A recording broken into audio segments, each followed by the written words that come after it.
ମୁଁ ସ୍ମିତା ଆପଣ ସମସ୍ତଙ୍କୁ ସ୍ୱାଗତ କରୁଛି ଲର୍ନ ଇନ୍ ପାଇପଲାଇନ ଚ୍ୟାନେଲକୁ। ଏହି ଚ୍ୟାନେଲରେ ଆମେ ପାଞ୍ଚ ଧାଡିରେ ମହାପୁରୁଷଙ୍କ ଜୀବନୀ ବିଷୟରେ ଜାଣନ୍ତି। ଯେତେବେଳେ ପାଞ୍ଚ ଧାଡିରେ ଜାଣନ୍ତି ଅଧିକା ଜାଣିବାକୁ ଇଚ୍ଛା ହୁଏ। ଯଦି ଅଧିକା ଜାଣିବାକୁ ଇଚ୍ଛା ଅଛି କମେଣ୍ଟରେ ଜଣେଇବେ। ଆମେ କଣ କରିବା ନା 10 ଧାଡି 15 ଧାଡି ବା ଲମ୍ବା ଏସେ ମହାପୁରୁଷଙ୍କ ବିଷୟରେ ନେଇକି ଆସିବା।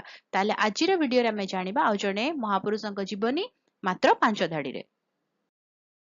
ବାଣଭଟ୍ଟ ସପ୍ତମ ଶତାବ୍ଦୀର ଉତ୍ତର ଭାରତର ସମ୍ରାଟ ହର୍ଷବର୍ଦ୍ଧନଙ୍କର ଜଣେ ପ୍ରସିଦ୍ଧ ସଂସ୍କୃତ ଲେଖକ ଏବଂ ଦରବାରର କବି ଥିଲେ। ତାଙ୍କରି ବିଷୟରେ ଆଜିର ଭିଡିଓରେ ଡିସ୍କସ୍ କରିବା। ସେ ସଂସ୍କୃତ ଗଦ୍ୟର ଜଣେ ମହାନ କର୍ତ୍ତା ଭାବରେ ଠିଆ ହୋଇଛନ୍ତି। କେବଳ ତାଙ୍କ କୃତିର ପରିଣାମ ଦ୍ୱାରା ନୁହେଁ ବରଂ କାବ୍ୟ ଭାବରେ ପରିଚିତ ତାଙ୍କର ଅଳଙ୍କାରିତ ବିସ୍ତୃତ ଶୈଳୀ ଦ୍ୱାରା ମଧ୍ୟ ପରିଚିତ। ତାଙ୍କର ଦୁଇଟି ପ୍ରମୁଖ କୃତି ହର୍ଷଚରିତ ଏବଂ କାଦମ୍ବରୀ ତାଙ୍କ ସ୍ଥାୟୀ ଐତିହ୍ୟକୁ ସୁରକ୍ଷିତ ରଖିଛି। ହର୍ଷଚରିତ ସଂସ୍କୃତିରେ ପ୍ରଥମ ସତ୍ୟ ଐତିହାସିକ ଜୀବନୀ ଭାବରେ ଐତିହାସିକ ଭାବରେ ଗୁରୁତ୍ୱପୂର୍ଣ୍ଣ। ଏହା ସମ୍ରାଟ ହର୍ଷଙ୍କ ଜୀବନ ଏବଂ ଶାସନର ଏକ ସ୍ପଷ୍ଟତା ପ୍ରଦାନ କରେ। ତାହା ସହିତ ସପ୍ତମ ଶତାବ୍ଦୀର ଭାରତର ସାମାଜିକ ସାଂସ୍କୃତିକ ଓ ରାଜନୈତିକ ଦୃଶ୍ୟପଟରେ ଏକ ଅମୂଲ୍ୟ ଝଲକ ପ୍ରଦାନ କରେ। ସେ ପ୍ରାରମ୍ଭିକ ଅଧ୍ୟୟନ ଗୁଡ଼ିକରେ ଆତ୍ମଜୀବନୀମୂଳକ ବାଣଭଟ୍ଟଙ୍କ ନିଜ ପୂର୍ବପୁରୁଷ ଏବଂ ପ୍ରାରମ୍ଭିକ ଜୀବନର ବିସ୍ତାର କରେ। ଏକ ଅନନ୍ୟ ବୈଶିଷ୍ଟ୍ୟ ଯାହା ତାଙ୍କୁ ପ୍ରାଚୀନ ଭାରତର ପ୍ରାରମ୍ଭିକ ଆତ୍ମଜୀବନୀକାରଙ୍କ ମଧ୍ୟରୁ ଜଣେ ଭାବରେ ପ୍ରତିଷ୍ଠିତ କରେ। ତାଙ୍କର ଦ୍ୱିତୀୟ ଏବଂ ସବୁଠାରୁ ପ୍ରସିଦ୍ଧ କୃତି ହେଉଛି କାଦମ୍ବରୀ।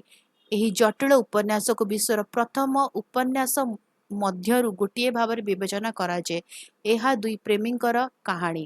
ବହୁ ପୁନର୍ଜନ୍ମ ମଧ୍ୟରେ ଭାଗ୍ୟ, ଆବେଗପୂର୍ଣ୍ଣ ପ୍ରେମ ଏବଂ ମାନବ ଅବସ୍ଥାକୁ ବିଷୟବସ୍ତୁକୁ ଅନୁସନ୍ଧାନ କରେ।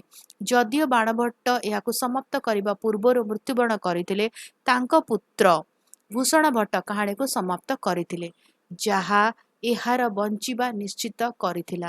ବାଣଭଟ୍ଟଙ୍କ ଗଦ୍ୟ ଏହାର ଅସାଧାରଣ ଦୀର୍ଘ ଯୌଗିକ ଏବଂ ପ୍ରଚୁର ବିସ୍ତୃତ ବର୍ଣ୍ଣନା ଦ୍ୱାରା ବର୍ଣ୍ଣିତ ଏକ ଏପରି ଶୈଳୀ ସୃଷ୍ଟି କରେ ଯାହା ଉଭୟ ଆହ୍ୱାନପୂର୍ଣ୍ଣ ଏବଂ ମନମୋହକ। ତାଙ୍କର ଅତୁଳନୀୟ ବର୍ଣ୍ଣନାତ୍ମକ ପ୍ରତିଭା ଲୋକପ୍ରିୟ ଉକ୍ତିକୁ ନେଇ ଗଲା ବାଣୋଷ୍ଠିତମ୍ ଜଗତ୍ ସର୍ବମ୍। ସମଗ୍ର ବିଶ୍ୱ ହେଉଛି ବାଣଙ୍କ ବର୍ଣ୍ଣନାତ୍ମକ ଶକ୍ତିର ଅବଶିଷ୍ଟାଂଶ। ଭିଡ଼ିଓଟି କେମିତି ଲାଗିଲା ମୋତେ କମେଣ୍ଟ କରିକି ଜଣାଇବ। ଯଦି ଭଲ ଲାଗିଲା ତାହେଲେ ଭିଡ଼ିଓ ଟିକେ ଲାଇକ୍ କରିଦେବ, ଭିଡ଼ିଓ ସହିତ ସେୟାର କର, ଚ୍ୟାନେଲକୁ ସବସ୍କ୍ରାଇବ କରି ବେଲ୍ ଆଇକନ୍ ପ୍ରେସ୍ କରି ଅଲ୍ ନୋଟିଫିକେସନକୁ ଅନ୍ ରଖିଥାଅ। ତାହେଲେ ରହୁଛି, ଦେଖା ହବା ଭିଡ଼ିଓରେ। ନମସ୍କାର।